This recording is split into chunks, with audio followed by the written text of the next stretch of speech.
Hello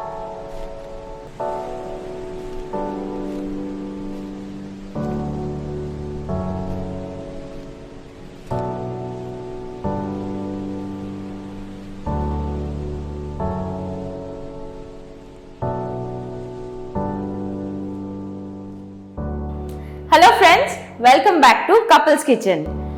সামনেই গণেশ চতুর্থী বলে আমার এক আত্মীয় আমাকে বলল, যেহেতু তোর ইউটিউব চ্যানেল আছে আর এত এত রান্না বান্না করিস, এইবারের মিষ্টির দায়িত্বটা তোর। আমার তো মাথায় হাত, কি বানাই। হঠাৎ মনে হলো গণেশ ঠাকুরের ফেভারিট মোদক বানানো যাক, কিন্তু ট্রেডিশনাল মোদক নয়, একটু অন্যরকম, একটু সহজ পদ্ধতিতে। আজকে সেই রেসিপিটাই তোমাদের সাথে শেয়ার করব। তো চলো দেখে নিই কি কি লাগছে রেসিপিটার জন্য। আমি এখানে 50 গ্রাম মতন ড্রাই ফ্রুটস নিয়েছি, যেটার মধ্যে রয়েছে পিস্তা, কাজু আর আমন্ড। এবারে ড্রাই ফ্রুটসগুলোকে ভালো করে কুচিয়ে নিচ্ছি।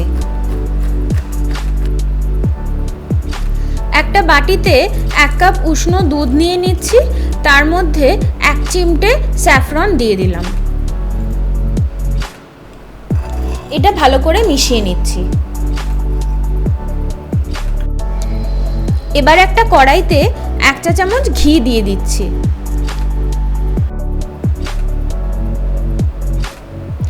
এর মধ্যে 1.5 কাপ দুধ দিয়ে দিলাম।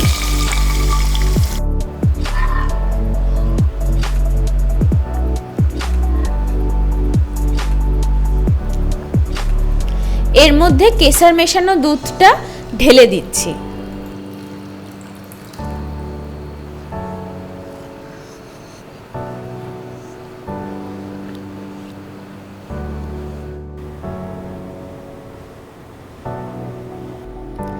তিনটে ছোট এলাচ ভালো করে গুঁড়ো করে নিচ্ছি।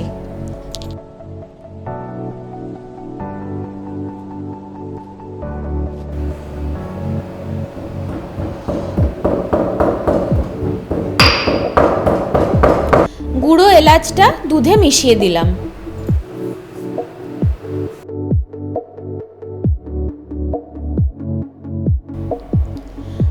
দুধটাকে ভালো করে মিশিয়ে নিয়ে এর মধ্যে 350 গ্রাম গুঁড়ো দুধ ঢেলে দিচ্ছি।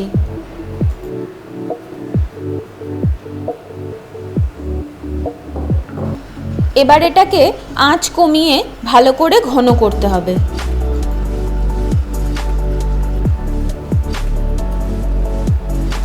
মিশ্রণটি যখন গাঢ় হয়ে কড়া থেকে ছেড়ে আসবে, তখন মিশ্রণটি নামিয়ে নিতে হবে। এবার মিশ্রণটি সম্পূর্ণ ঠান্ডা হওয়ার অপেক্ষা করব।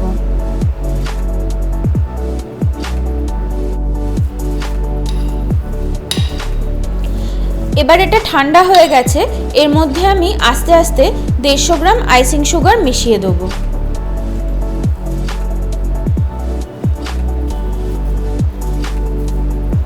মাওয়াটা তৈরি হয়ে গেছে, এটাকে খুব ভালো করে মাখতে হবে।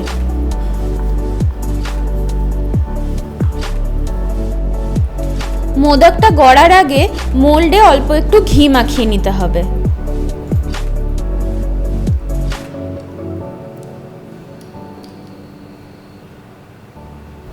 মোল্ডের 3টে ভাগেই অল্প অল্প করে মাওয়া ভরতে হবে।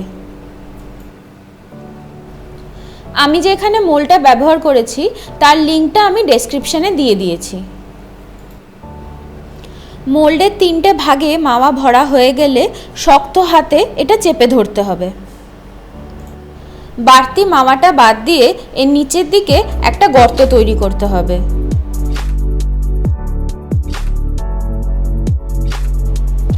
এর মধ্যে আমি কুচনো ড্রাই ফ্রুটস ভরে দিয়ে নিচের দিকটা আর একটু মাওয়া দিয়ে বন্ধ করে দিচ্ছি।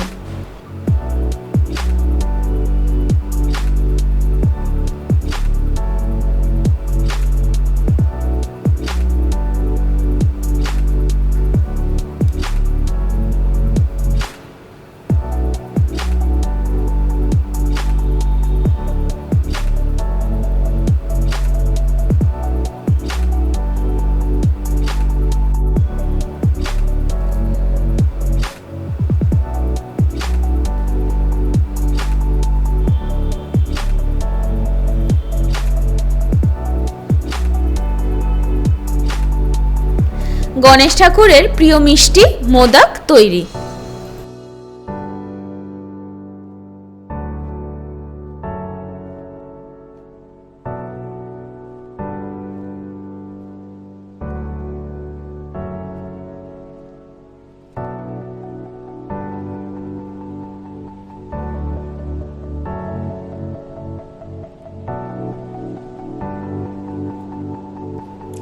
আমার কিন্তু মোদক বানানো রেডি, আর আমি একদম তৈরি গণেশ চতুর্থীতে যাওয়ার জন্য। আপনাদের কেমন লাগলো রেসিপিটা সেটা নিশ্চয়ই জানাবেন আমাদের কমেন্ট বক্সে। আর ভিডিওটা যদি ভালো লাগে তাহলে লাইক করুন, বন্ধু বান্ধবের সাথে শেয়ার করুন, আর যারা নতুন আছেন তারা প্লিজ সাবস্ক্রাইব করুন। দেখা হবে আর একটা নতুন রান্না নিয়ে। আজকের মতন এই পর্যন্তই, টাটা।